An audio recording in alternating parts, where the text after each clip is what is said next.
Statement is it is the by product of photosynthesis. तो बेटे photosynthesis की by product कौन सी होती है?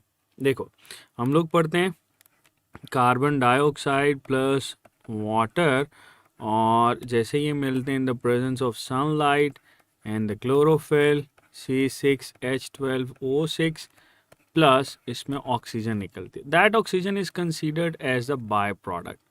तो देखो कार्बन डाइऑक्साइड तो इसके रिएक्टेंट में है, तो ये तो नहीं हो सकता। ऑक्सीजन इसकी बाय प्रोडक्ट है, वाटर भी इसके रिएक्टेंट है, ये भी नहीं होगा, और ग्लूकोज इसकी बेटे मेन प्रोडक्ट होती है। कार्बोहाइड्रेट या ग्लूकोज बेटे इसकी मेन प्रोडक्ट होता है। सो आंसर हम लोग यहाँ पर लगाएंगे ऑप्शन बी। नेक्स्ट क्वेश्चन है बेटे, light can work in chloroplast if it is transmitted, absorbed, reflected या रिफ्रैक्टेड। बेटे लाइट हमेशा वही वर्क करती है जो एब्जॉर्ब होती है, ठीक है। ये देखो हम लोगों ने पढ़ा था कि suppose that is a leaf, और इस लीफ के ऊपर अगर लाइट फॉल कर रही है तो इस लाइट का बहुत सारा हिस्सा जो है वो ट्रांसमिट हो जाता है, और ट्रांसमिशन में ऑलमोस्ट हमने पढ़ा था वॉयलेट, इंडिगो या हाई एनर्जी वाले ट्रांसमिट होते हैं, कुछ इसमें रिफ्लेक्ट होता है और कुछ बेटे इसमें एब्जॉर्ब होता है, और जो हिस्सा एब्जॉर्ब होता है ना वही बेटे आपके पास फोटोसिंथेसिस के अंदर रोल प्ले करता है। तो यहाँ पर आंसर होना चाहिए option B, absorbed. Next one is main photosynthetic pigments of the plants is chlorophyll A, chlorophyll C, chlorophyll B या ज़ैंथोफिल्स। तो बेटे बहुत आसान है, क्लोरोफिल बी ये हमारे पास यूनिवर्सल पिगमेंट कहलाता है, या मेन पिगमेंट भी हम इसको बोलते हैं, and that is why the right answer is option A. Next one is pyrrole rings of chlorophylls is. तो बेटे पायरोल रिंग कभी भी हम लोग देखें ना तो पायरोल रिंग हमारे पास होती है 5 कॉर्नर्ड, ये देखो ये हमारे पास 5 कॉर्नर्ड होती हैं, एंड दैट इज अनसेचुरेटेड, यानी यहाँ पर आपको डबल बॉन्ड नज़र आता है। तो ऑप्शन ए और बी तो सिरे से ही निकल गई ना, ये 4 कॉर्नर्ड की बात कर रहा है। सी में 5 कॉर्नर्ड सेचुरेटेड है, ये भी गया, तो बचता क्या बेटे 5 कॉर्नर्ड अनसेचुरेटेड रिंग, और 4 पायरोल रिंग मिलेंगी तो एक टेट्रा पायरोल रिंग बनेगी, जिसको पोरफायरिन रिंग भी बोलते हैं। नेक्स्ट है difference between chlorophyll a and b is due to difference in their. Option a है head portion, both head and tail, tail portion, या नाइदर हेड और टेल। तो बेटे हम लोगों ने पढ़ा था कि इनका जो हेड होता है ना, इस हेड पे हम लोग डिस्कस करते हैं फंक्शनल ग्रुप को, यानी अगर वहाँ पर CH3 ग्रुप लगा हो तो क्लोरोफिल कौन सा होता है, क्लोरोफिल ए, और अगर यहाँ पर CHO लगा हो तो क्लोरोफिल कौन सा होता है, क्लोरोफिल बी। तो हम बेटे यहाँ पर डिफरेंस किसका लगाते हैं, हेड पोर्शन का। टेल जो है वो दोनों में सेम ही होती है, जिसको फाइटोल चेन हम लोग मेंशन करते हैं।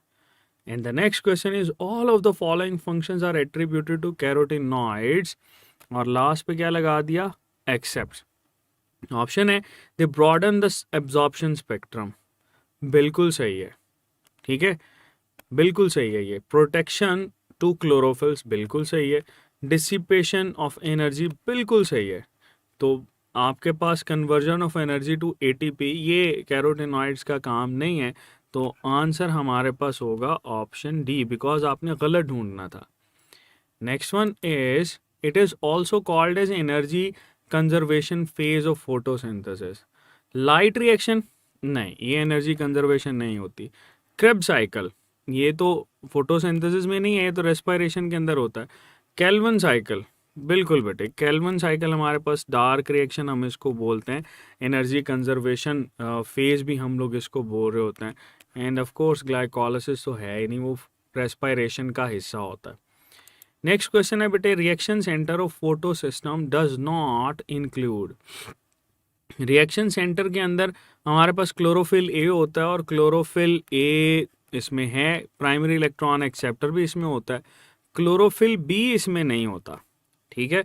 तो अगर आप देखो तो इसमें सबसे सूटेबल आंसर हमारे पास बन रहा है क्लोरोफिल बी। नेक्स्ट क्वेश्चन है बेटे main difference between photo system 1 and 2 lies at, कहाँ पर लाई करता है? Chlorophyll a of antenna complex, wavelength of light they absorb, या electron transport chain of antenna complex, या electron transport chain of reaction centre. Photo system 1 और 2 का जो मेन डिफरेंस है बेटे, ये तो हमारे पास लाई करता है wavelength of light they absorb, यानी बी। कैसे? देखो, आपने पढ़ा था कि एक होता है फोटो सिस्टम 1। फोटो सिस्टम 1 जो है ये 700 नैनोमीटर की वेवलेंथ एब्जॉर्ब करता है। एक होता है फोटो सिस्टम 2। फोटो सिस्टम 2 जो है ये 680 नैनोमीटर की वेवलेंथ एब्जॉर्ब करता है, ठीक है। और ये हमारे पास कौन सी लाइट है? रेड लाइट होती है। चलो बेटे, नेक्स्ट क्वेश्चन की तरफ चलते हैं। Photo excited electrons pass from photo system 2 to photo system 1 via, तो 2 से 1 या आपके पास किस तरह से जाते हैं? क्लोरोफिल ए मॉलिक्यूल से जाते हैं? बिल्कुल भी नहीं।